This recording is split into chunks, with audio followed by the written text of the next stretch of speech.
ইউসুফ আলাইহিস সালাম যখন খাদ্যমন্ত্রী হলেন মিশরের, তিনি তো মূলত মিশরের বাসিন্দা ছিলেন না, ছিলেন ফিলিস্তিনের, ঠিক না? ভাইয়েরা কুয়ার ভিতরে ফালায় দিল, ওইখান থেকে তাকে বণিকের দল মিশরে নিয়ে আসলো। মিশরের বাজারে ইউসুফ আলাইহিস সালামকে বিক্রি করলো। জুলাইখার স্বামী তারে কিনে নিয়ে গেল। জুলাইখার অধীনে ইউসুফ আলাইহিস সালাম বড় হলেন। এক পর্যায়ে তিনি মিশরের খাদ্যমন্ত্রী হলেন। মন্ত্রিত্ব তিনি চেয়ে নিলেন।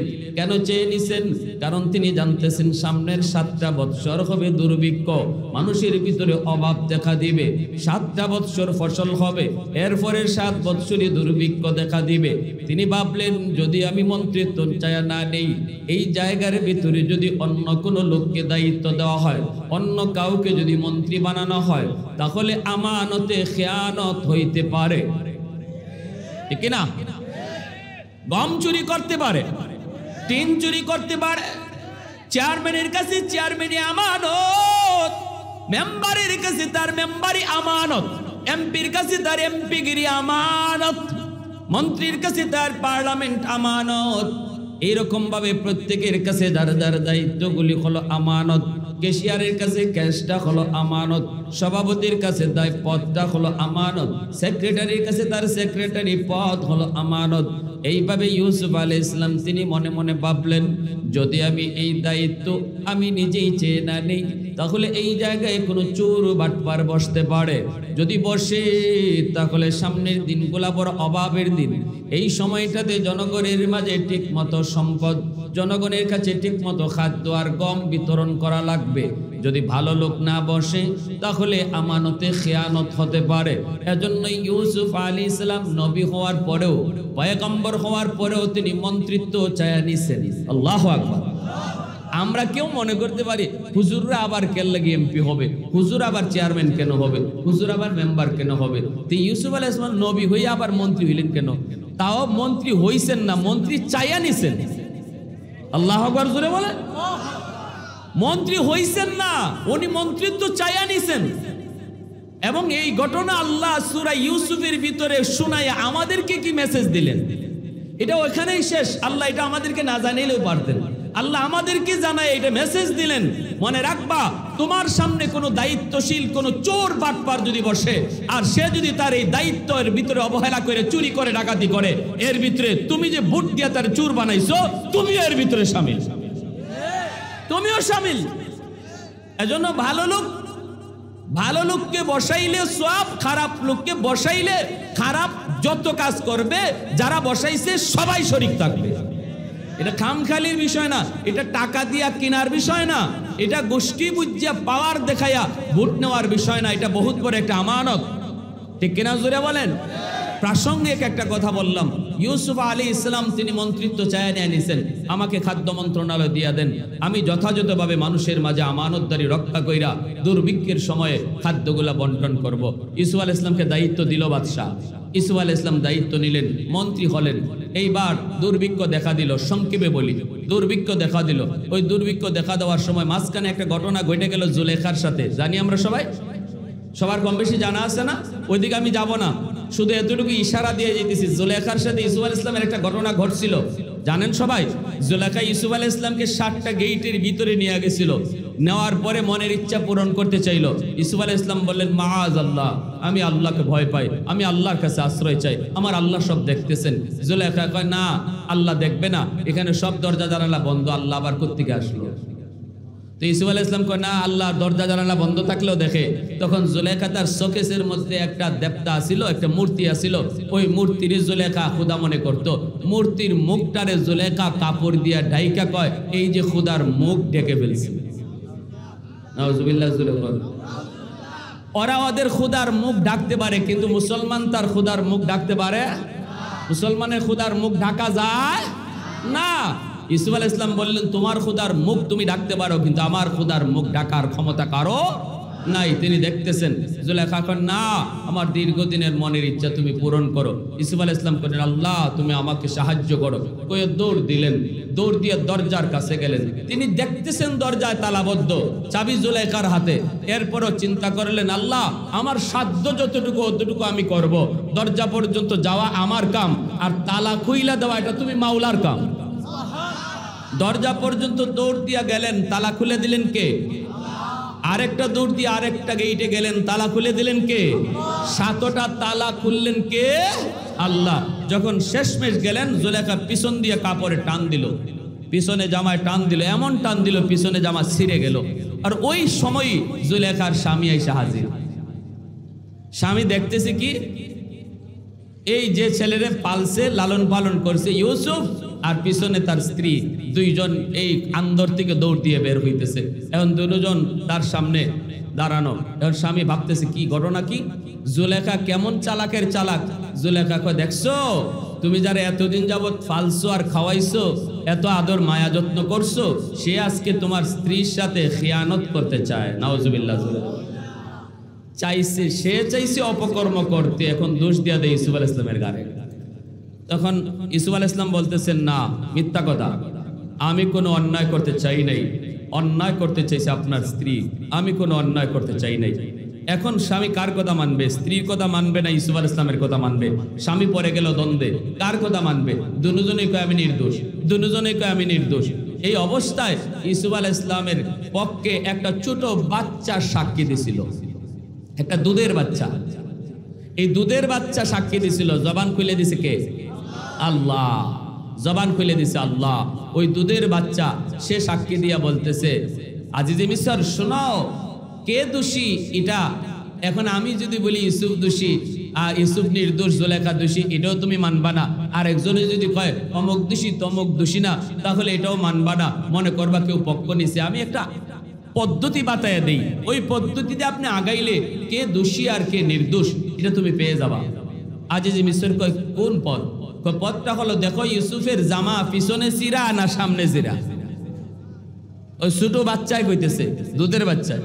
যদি পিছনে চিরা হয় তাহলে বুঝবা জুলেখা টান দিছে ওনারে আটকানোর জন্য, জামা ছিঁড়ছে, এজন্য জুলেখা দোষী। আর সামনের দিকে যদি ইউসুফের জামা চিরা থাকে, ইউসুফ দোষী। এইবার তুমি দেখো কোন দিকে জামা চিরা। তখনই আজিজ মিসর ইউসুফ আলাইহিস সালামের জামার দিকে তালাশ করে দেখে পিছনে চিরা। পিছনে চিরা হইলে দোষী কে? জুলেখা। পিছনে চিরা হইলে দোষী কে? জুলেখা। জুলেখা দোষী প্রমাণিত হলো। এরপরে ইউসুফ আলাইহিস সালামকে জেলে রাখলো মানুষের। এরপর আমার ওই দিকে যাওয়া উদ্দেশ্য না, এই কথাটা মনে রাখবেন। শিশু বাচ্চায় সাক্ষী দিছিল, শিশু বাচ্চায় ইউসুফ আলাইহিস সালামের নির্দোষ প্রমাণ করছিল, ইউসুফ আলাইহিস সালামের পবিত্রতা ঘোষণা করছিল একটা দুধের বাচ্চা। ইউসুফ আলাইহিস সালাম যখন খাদ্যমন্ত্রী হলেন, আরো অনেক বছর পর এই শিশু বাচ্চা যুবক হয়েছে। দেশে দুর্ভিক্ষ দেখা দিল মিশরে। ইউসুফ আলাইহিস সালাম জনগণকে এভাবে খাদ্য দিতেছেন, 1 কেজি 2 কেজি করে গম দিতেছেন, সবাই লাইন ধরে ধরে গম নিতেছে। ইউসুফ আলাইহিস সালাম দিতেছেন, জনগণকে খাওয়াইতেছেন বাইতুল মাল থেকে। তো ওই অবস্থায় এই যুবক, ওই দিনের শিশু, আজকের যুবক, সে আসছে সামনে। ইউসুফ আলাইহিস সালাম তো চিনেন না, ইউসুফ আলাইহিস সালাম চিনবার কথাও না। এরপরে আর এই বাচ্চার সাথে দেখাও নাই, সাক্ষাৎও নাই। সে আসছে, আয়েশা বলতেছে, মন্ত্রী মহোদয়, আমাকে আপনি কি দেন? সাহায্য দেন। ইউসুফ আলাইহিস সালাম বললেন, তারে 1 সের গম দিয়ে দাও। 1 সের গম দেওয়ার পর ওই বালক বলতেছে, ওই যুবক বলতেছে, আমাকে আর 1 সের দাও। ইউসুফ আলাইহিস সালাম বললেন, ঠিক আছে, তারে আর 1 সের দিয়ে দাও। এরপরে ওই যুবক বলে, আমাকে আরো 1 সের দাও। ইউসুফ আলাইহিস সালাম বললেন, ঠিক আছে, তারে আরো 1 সের দাও। আবার কয়, আমারে আরো 1 সের দেন। ইউসুফ আলাইহিস সালাম বলেন, তোমারে যদি সব দিয়ে দেই তাহলে জনগণকে দিমু কি? সব যদি তুমি নিয়ে যাও তাহলে বাকিরা পাবে কি? এই দাবিটা তোমার অন্যায়, এটা ঠিক না, তুমি এখন যাও। সাথে সাথে ওই যুবক ডাক দিয়ে বলতেছে, মন্ত্রী মহোদয়, একটু ভালো করে শুনেন, আপনি যদি আমি কে এটা চিনেন আর জানেন, তাহলে আমি যা চাইমো তাই দিবেন। সুবহানাল্লাহ। আমি কে, আমি কে, আমি কে যদি আপনি চিনেন আর জানেন, তাহলে মাইপা না, মাইপা না, আমি যা চাইমো তা দিবেন। ইউসুফ আলাইহিস সালাম অবাক হয়ে বলেন, যুবক, কে তুমি, কি তোমার পরিচয়? এই কথা বলতেই তখন যুবক ডাক দিয়া বলতেছি, মনে পড়েনি আল্লাহর পয়গম্বর, মনে পড়েনি জুলাইখার ষড়যন্ত্রে আপনি শিকার ছিলেন। ওই অবস্থায় আপনাকে একটা দুধের বাচ্চা একটা সাক্ষী দিয়ে আপনার পবিত্রতা ঘোষণা করেছিল। মনে পড়েনি আপনার সেদিনের কথা? একটু ইয়াদ করেন। ইউসুফ আলাইহিস সালাম বলেন, মনে পড়েছে, মনে পড়েছে। এই ঘটনা ভুলবো কি করে? ভোলার তো কথা না। তখনই ওই যুবক বলতেছে, ওই দিনের যেই দুধের শিশু আপনাকে পবিত্র ঘোষণা করেছিল, আজকে এই যুবক ওই দিনের দুধের শিশু। সুবহানাল্লাহ। আলহামদুলিমান কাদ্দারা খাইরাম ওয়া খাবালা, আলহামদুলিমান কাদ্দারা খাইরাম ওয়া খাবালা, ওয়া শুকরু লিমান সাওয়ারা হুসনাম ওয়া জামালা, ফরদুন সামাদুন আন সিফাতিন খালকি বারিউন, রব্বুন আযালিয়ুন খালাকা, লা জিদ্দা ওয়ালা নিদ্দা ওয়ালা হাদ্দা লিমাওলা, আল আনা কামা কানা ওয়ালাম ইয়ালকা যাওয়ালা, আল আনা কামা কানা ওয়ালাম ইয়ালকা যাওয়ালা। মুহাব্বতের সাথে বলেন আল্লাহু আকবার। ইউসুফ আলাইহিস সালাম বলেন, তারে 1 মণ 2 মণ না, তারে 100 মণ গম দিয়া দাও। সুবহানাল্লাহ। উট বুঝাই করে যত যা চায় বাইতুল মাল থেকে তাকে দেওয়ার ব্যবস্থা তোমরা করো। সাথে সাথে আল্লাহ পাক রব্বুল আলামিন ইউসুফ আলাইহিস সালামকে ওহী নাযিল করে বললেন, ইউসুফ, একবার শুধু তোমাকে পবিত্র করার কারণে তুমি তারে যা চায় তা তাকে নেওয়ার সুযোগ দিয়ে দিছো। তাহলে শুনে রাখো, আমার শেষ জমানায় আমার নবীর উম্মতরা দৈনিক 5 বার নামাজে সুবহানাল্লাহি ওয়া বিহামদিহি সুবহানাল্লাহিল আযীম, নামাজের আগে পরে তো বলবে, নামাজের ভিতরে বলবে সুবহান রাব্বিয়াল আযীম, আল্লাহ তুমি পবিত্র, সুবহান রাব্বিয়াল আলা, সিজদায় যায় বলবে আল্লাহ তুমি পবিত্র, রুকুতেও বলবে আল্লাহ তুমি পবিত্র, সিজদায় বলবে আল্লাহ তুমি পবিত্র।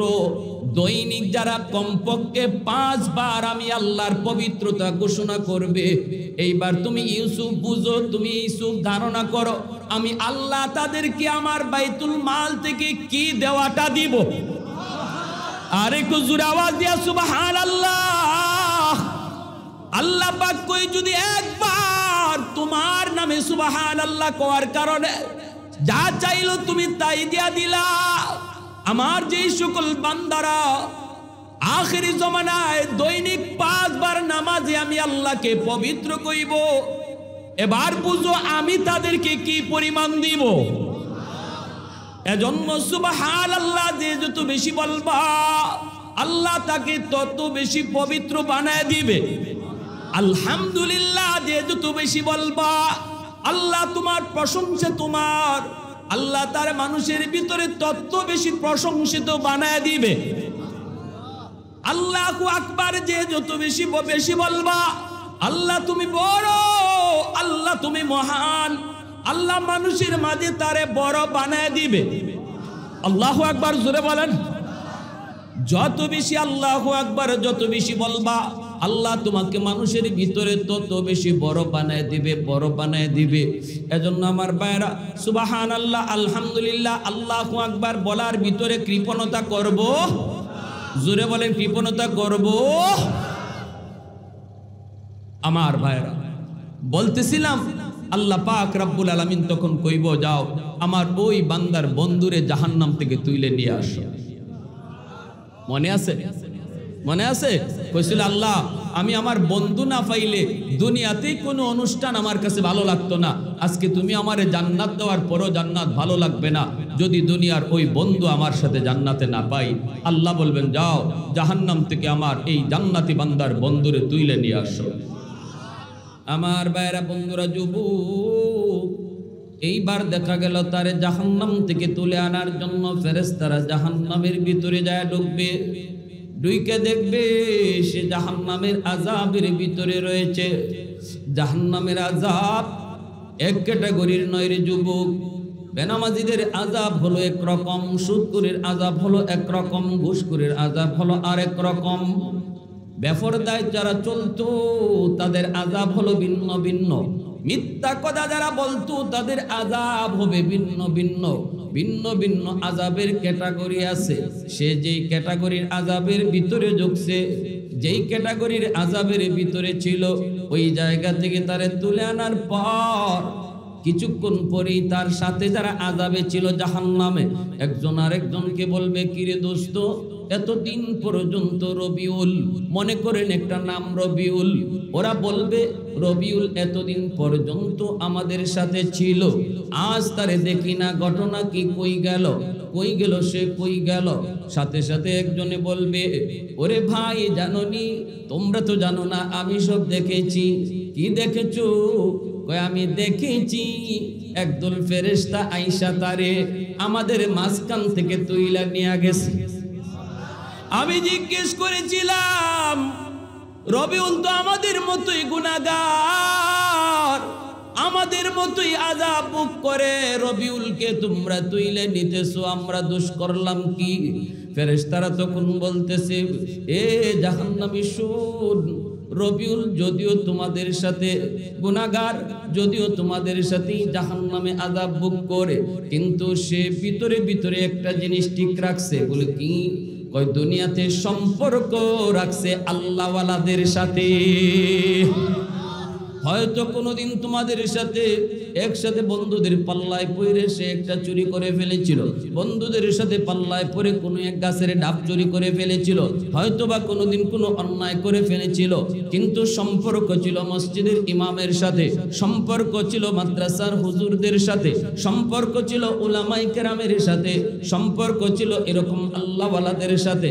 দুনিয়াতে তার একজন বন্ধু ছিল, বন্ধু যেই বন্ধু বড় আল্লাহওয়ালা রে, ওই বন্ধু আজকে জান্নাতে যাওয়ার পর আল্লাহর কাছে তার জন্য সুপারিশ করে বসছে।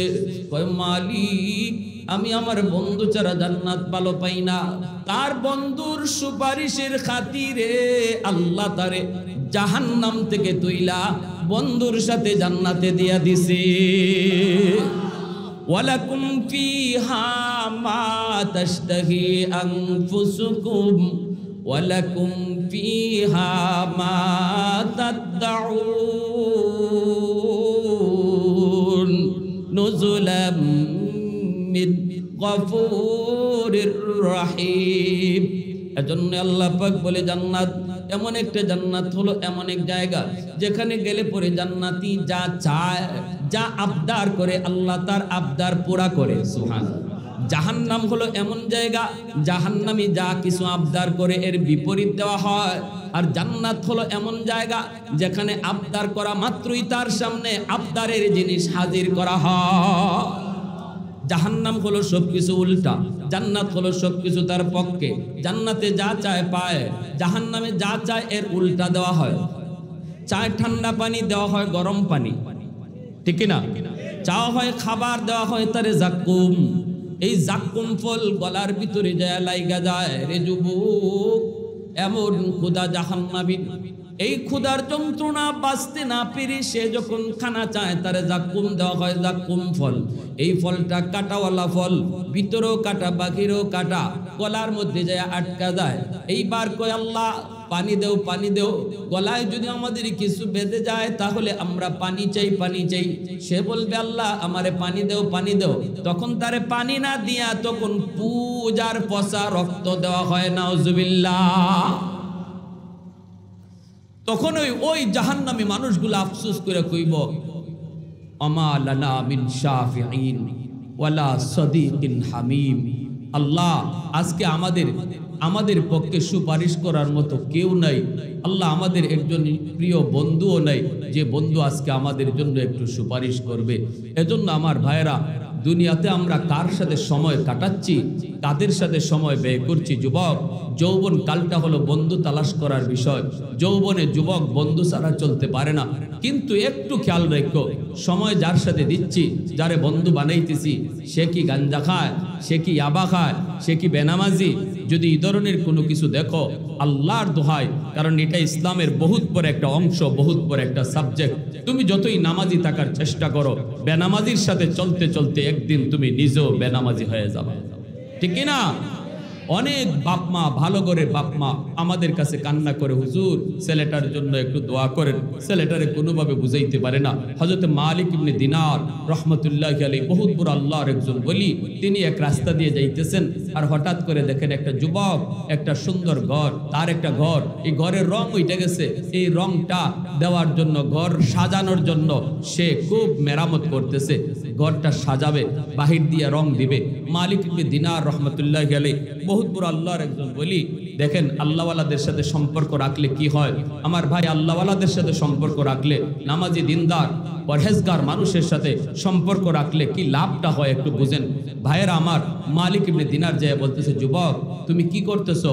যুবক বলতেছে, হুজুর আমি আমার ঘরটারে রং দিব। কয় বাজেট কত? কয় বাজেট আমার 1 লাখ। মালিক ইবনে দিনার বলে, তুমি আমার 1 লাখ টাকা আল্লাহর রাস্তায় দিয়া দাও, আমি আল্লাহর রাস্তায় এটা ব্যয় করব, বিনিময়ে আমি তোমাকে এই দুনিয়ার ঘরের বদলা জান্নাতে একটা ঘরের ওয়াদা দিয়ে দিব।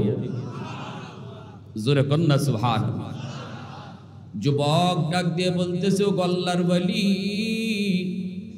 আমি আপনাকে মানি, আমি আপনাকে অনেক শ্রদ্ধা করি, আপনার কত আমার বিশ্বাস হয়, কিন্তু এত বড় নগদ কথা একটু বোঝার সুযোগ আমাকে দেন, আমাকে একটু বোঝার সুযোগ আপনি দিবেননি।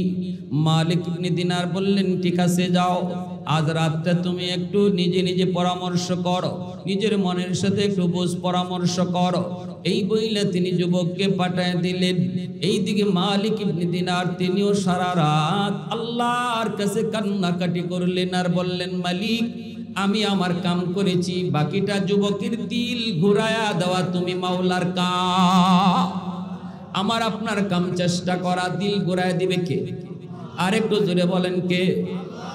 ওইদিকে যুবক রাতের বেলা ঘুমায়, আর ঘুমায় ঘুমায় তার স্বপ্ন একটাই, কল্পনা। আল্লাহর ওলি আমারে বলল, আমি যদি 1 লক্ষ টাকা দিয়ে দেই তাহলে আমাকে ইনি জান্নাতে ঘর দিয়া দিবে। কি করব, দুনিয়ার ঘর নিব নাকি জান্নাতে ঘর নিব? এই চিন্তায় যুবকের ঘুম ঠিক মতো আসে না। এ যুবক একটু ভালো করে বুঝো, যৌবন কালটা আল্লাহর কাছে বড় দামি রে যুবক। এই জমিনে যত আল্লাহর ওলি হয়েছেন প্রত্যেকেই ওলি হয়েছেন যৌবন কালে। সুবহানাল্লাহ। যৌবন কালটা হলো আল্লাহর ওলি হওয়ার বয়স, আল্লাহর ওলি হওয়ার কাল, আল্লাহর ওলি হওয়ার টাইম। যৌবনে একজন যুবক যত তাড়াতাড়ি আল্লাহর ওলি হয়, অন্য বয়সে এত তাড়াতাড়ি আল্লাহর ওলি হওয়া যায়। আল্লাহর ওলি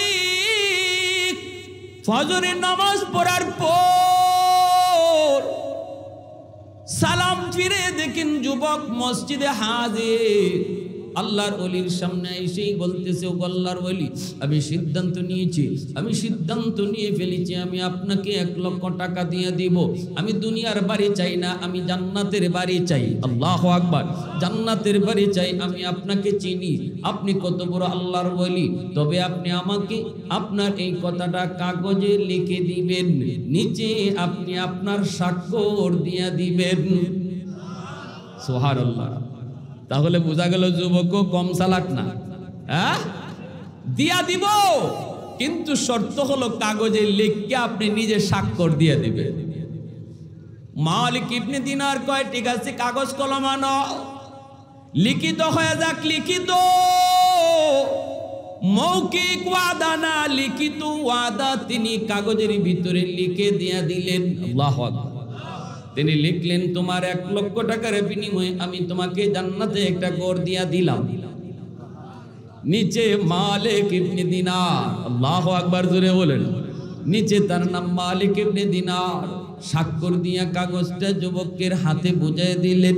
এইবারে যুবক সেও 1 লক্ষ টাকা আল্লাহর ওলির হাতে দিয়ে দিল। এলাকায় চলতেছিল বড় দুর্ভিক্ষ, মানুষের ঘরে খানা নাই, অনেক মানুষ অভাবী।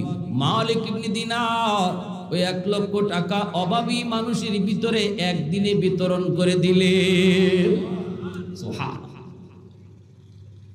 আল্লাহু আকবার। এইবার ওয়াদা পূরণ হলো কি হলো না এটা বোঝার দরকার আসেনি না নাই?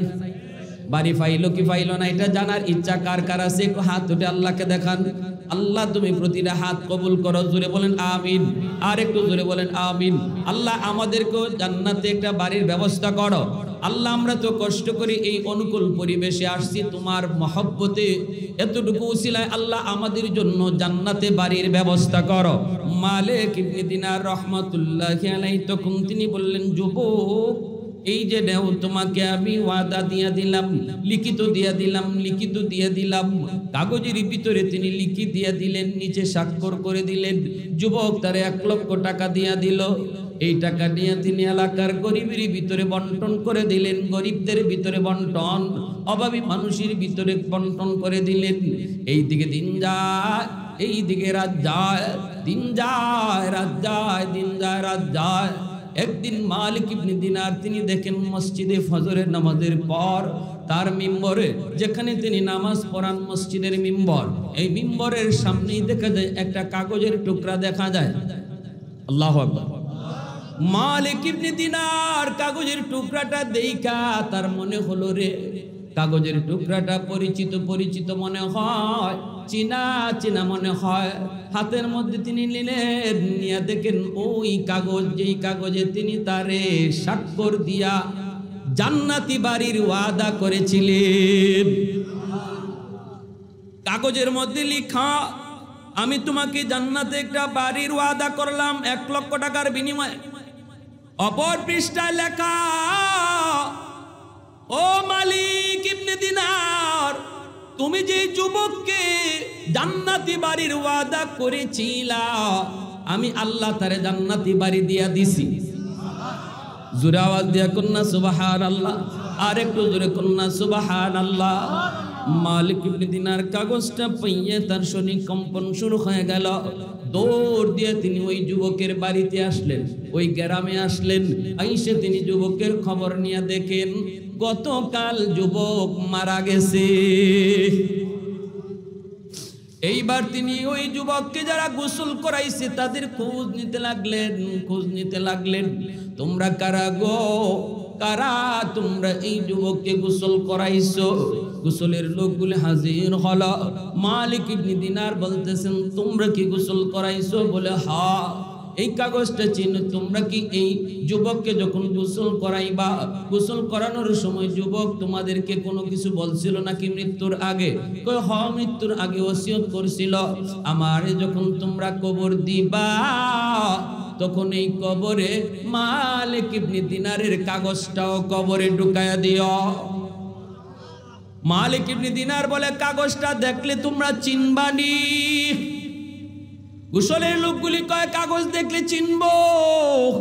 কবরে যারা রাখছিল তারাও কয়, আমরা কাগজ দেখলে চিনব, কারণ আমরা গোসল করানোর পর কবরে যখন রাখছিলাম তখন তার কবরে এই কাগজের টুকরাটাও রাখছি।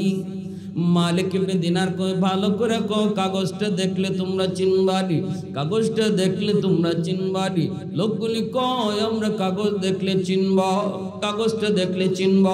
এই বলতেই মালিক ইবনে দিনার পকেট থেকে তিনি কাগজের টুকরাটা বের করলেন।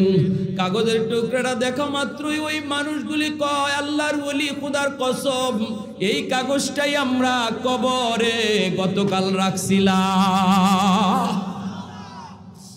মালিক ইবনে দিনার এইবার আল্লাহর কুদরতি কদমে সেজদায় পড়ে কাঁদার কই, মালিক তুমি বুঝি আমার ওয়াদা পূরণ করে দিছো? সুবহানাল্লাহ। আল্লাহ তুমি বুঝি ওয়াদা পূরণ করে দিছো? এমনি ভাবে আল্লাহর যত আল্লাহর ওলি আছে জমিনের ভিতরে, আল্লাহর কিছু এমন ওলি আল্লাহ আছে, এমন কিছু আল্লাহর প্রিয় বান্দা আছে রে যুবক, তারা যদি কোনো কিছুর ওয়াদা করে, তারা যদি কোনো কিছু কসম করে, তখন এই কসমটা আল্লাহ নিজের থেকে পুরা করে দেয়। আল্লাহ কিন্তু কসম পুরা করে ওই ব্যক্তির ইজ্জতের খাতিরে, যদিও সেটা পুরা করার মতো ছিল না, তবু আল্লাহ তার প্রিয় বান্দার দিকে লক্ষ্য করে কসম আল্লাহ পুরা করে দেয়। এমন একটা কসম করেছিলেন হযরতে বেলাল। আল্লাহু আকবার, জোরে বলেন। কসমটা পুরা করার কথা ছিল না, এটা কোনোভাবেই যায় না, কসম পুরা করা যায় না। এরপরও বেলালের ইজ্জতের খাতিরে আল্লাহ কসম পুরা করে দিছে। বলবো ঘটনা, বলবো, মনোযোগ কার কার আছে একটু দেখান হাত দুটো আল্লাহর কাছে। আল্লাহ তুমি কবুল করো, জোরে বলেন আমিন। সামনে আসতেছে রমজান মাস, আমার নবী রমজান মাসে সেহরি খাইতেছেন।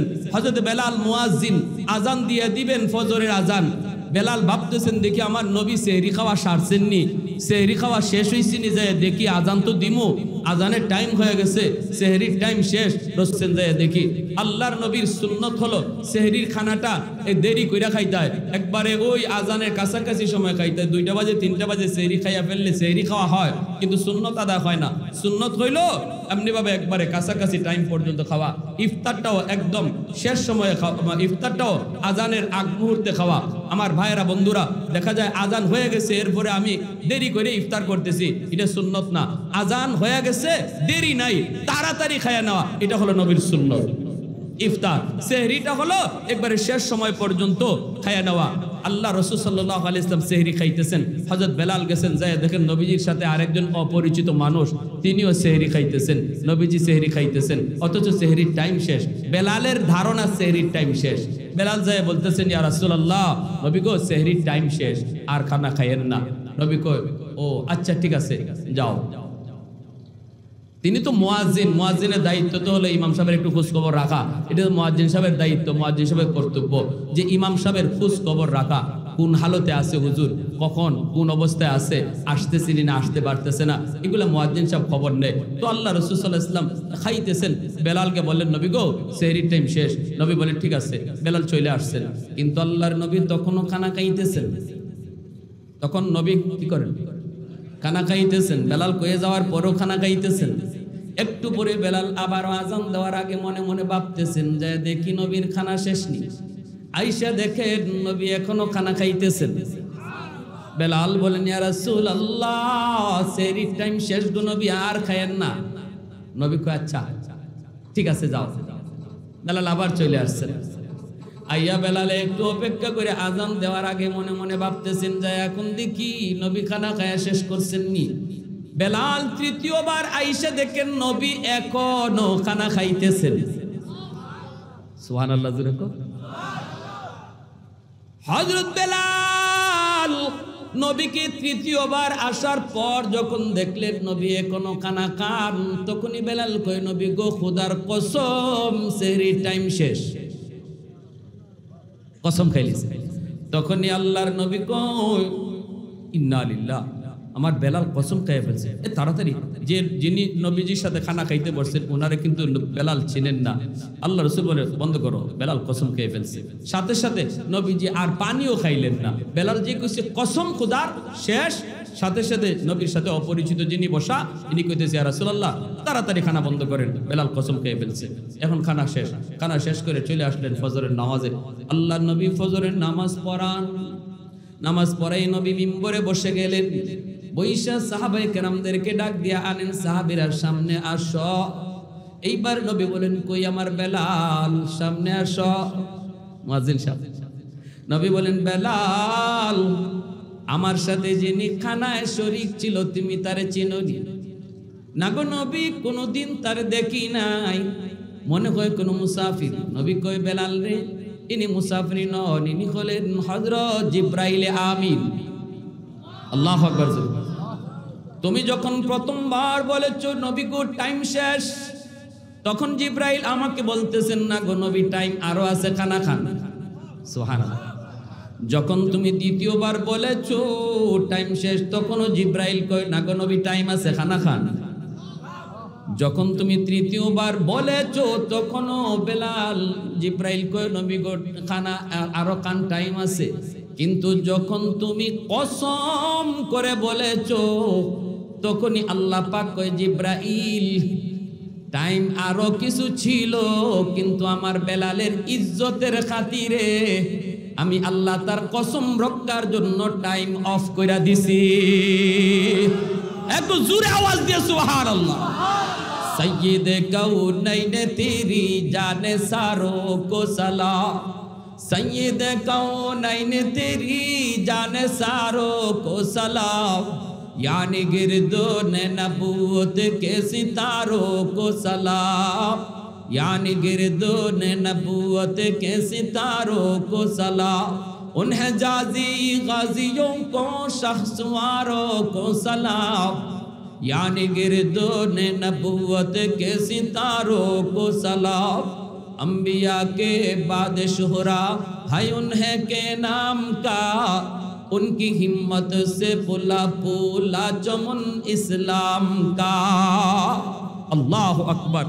এজন্য আমার ভাইরা, যেই মাত্র হযরতে মালিক ইবনে দিনার রহমতুল্লাহ আলাইহি ইনি কাগজটা দেখছেন আর মানুষকে দেখাইতেছেন, দেখো এই কাগজটাই আমি যুবককে ওয়াদা করেছিলাম আর কসম খায়া কইছিলাম আমি তোমাকে জান্নাতে একটা বাড়ি দিব, আর আল্লাহ আমার কসম পুরা করছেন, আমার ওয়াদা আল্লাহ পুরা করছেন। আল্লাহর তরফ থেকে কাগজের অপর পৃষ্ঠায় লেখা, মালিক তুমি যার জন্য জান্নাতের বাড়ি ওয়াদা করছিলা আমি আল্লাহ ওয়াদা পূরণ করে দিছি। সুবহানাল্লাহ, জোরে বলেন। যুবক, এজন্য বলি কার সাথে সময় দিবা, কার সাথে সময় কাটাইবা, মহব্বত কার সাথে রাখবা, এটা ইবাদতের বহুত বড় একটা অংশ, বহুত বড় একটা অংশ। আমি যদি মসজিদের ইমাম সাহেবকে মহব্বত করি, সমাজের আলেম সমাজদের সাথে সম্পর্ক রাখি, উলামায়ে কেরামকে শ্রদ্ধা করে চলি, তাদের পরামর্শ নিয়ে আমি সামনে আগাই, তাহলে আমার ভুল পথ যেটা আছে, আমাকে ভুল পথে শয়তানে নেওয়ার আগেও ভাববে তার সম্পর্ক হুজুরের সাথে, আমি শয়তান তারে ওয়াসওয়াসা দিয়াও জিনা করাইতে পারবো না, কারণ সে তো হুজুরের পরামর্শ চলে। ঠিক কিনা জোরে বলেন? শয়তান কইব না তার কাছে যাই লাভ নাই, তারে দিয়ে আমি এই চুরির কাম করাইতে পারবো না, কারণ সে তো ওই মুফতি সাহেবের সাথে চলে, সে তো মুফতি সাহেবের সাথে চলে। শয়তান যখনই দেখবো তোমার চলা একজন নামাজি দিনদার মানুষের সাথে, তখন শয়তান সহজে আইসা তোমারে গুনার কাজের ওয়াসওয়াসা দিবে না, কারণ শয়তান তার প্রতিটা টাইমকে খুব মূল্যায়ন করে। যার কাছে গেলে পরে যেই কথা মানবে তারে এই কথাই কয়, যার কাছে গেলে পরে আমার কথা মানবে না, শয়তান তার কাছে যায় না, তারে গিয়ে এই কথা কয় না, তারে অন্য কথা কয়, অন্য কথা কইয়া তারে ওই কাজটা করায়, কিন্তু যেই কাজ করলে করবার কথা বললে পরে সে করবে না। যেমন একজন ইমাম সাহেব রাইয়া বলবে না, হুজুর সিনেমা চলছে, হুজুর বহুত সুন্দর একটা মডার্ন একটা ছবি আইছে, সিনেমা হলে মানুষের উপচে পড়া ভিড়, হুজুর যায় সময় জায়গা তাড়াতাড়ি করে সিনেমা হলে ঢুকেন, এই কথা কোনো একজন হুজুরকে শয়তানে বলবে না। ঠিক কিনা জোরে বলেন? তারা অন্য কথা বলবে, অন্য জিনিসের দিকে নিয়ে যাবে। ঠিক তেমনি যেই যুবক আলেমুল আমার সাথে চলবে, এই যুবককে কখনো শয়তান আইসা এমন কথা বলবে না যে কথা হুজুরের সাথে চলার কারণে তার এই কথা মানবে না, এমন কথা শয়তান বলে না। অতএব আমার ভাইয়েরা, আর লম্বা কোনো কথা নয়, আমাদের জীবনের প্রতিটা সময়কে আমরা মূল্যায়ন করি, গুরুত্ব দেই, আমরা প্রত্যেকটা সময় কিভাবে কার সাথে কাটতেছে এটা ভালো করে লক্ষ্য রাখি। বিশেষ করে বাপ মা যারা আমরা আছি, গার্ডিয়ান, আমরাও খেয়াল রাখি আমার সন্তান কার সাথে সময় ব্যয় করে, আমার সন্তান রাতের বেলা কার সাথে সময় দেয়, কেন রাত্রে আমার সন্তান ঘরে ফিরলো, এই জিনিসটা বাবা হিসেবে আমাদের দায়িত্ব, তার খোঁজখবর নেওয়া, কার সাথে সময় ব্যয় করলো এটাও তারে জিজ্ঞেস করা আমি বাবা হিসেবে আমার দায়িত্ব। নতুবা এক সময় আমি আমার সন্তানের ব্যাপারে চোখের পানির মধ্যে রক্ত ঝরাইলেও লাভ হবে না। ঐশীর একটা মেয়ের নাম আমরা জানি না সবাই, ঐশী যেই ছেলেদের সাথে মিশত, এক রাত জনির সাথে এক রাত রনির সাথে, যেই সময়টাতে গিয়া রনি জনির সাথে রাত কাটাইতো, এর আগে বাপ মা ঐশীরে বাধা দিয়ে আটকাইল না। বাধা দিল কখন? যখন সে অপরাধ জগতে ঢুকে পড়ছে, অপরাধের সাথে ঢুকে পড়ছে, খারাপ ছেলেদের সাথে সে মিশে গেছে, তখন তারে বাপ মা বাধা দিছে, লাভ হয় নাই, অ্যাকশনের জায়গায় রিঅ্যাকশন হয়েছে, বাপ মা সন্তানের হাতে জবাই হয়েছে। ঠিক কিনা জোরে বলেন? এজন্য সময় থাকতে সন্তানের প্রতি নজর দেন, আমার সন্তান কোন রাস্তায় হাঁটে, সন্তান আমার কার সাথে সময় ব্যয় করে, সন্তান কি কাজ করে, এটা প্রত্যেকটা বাপ মার দেখশন করা দায়িত্ব। নতুবা এক সময় রক্ত ঝরবে চোখের পানির বদলে, লাভ হবে না।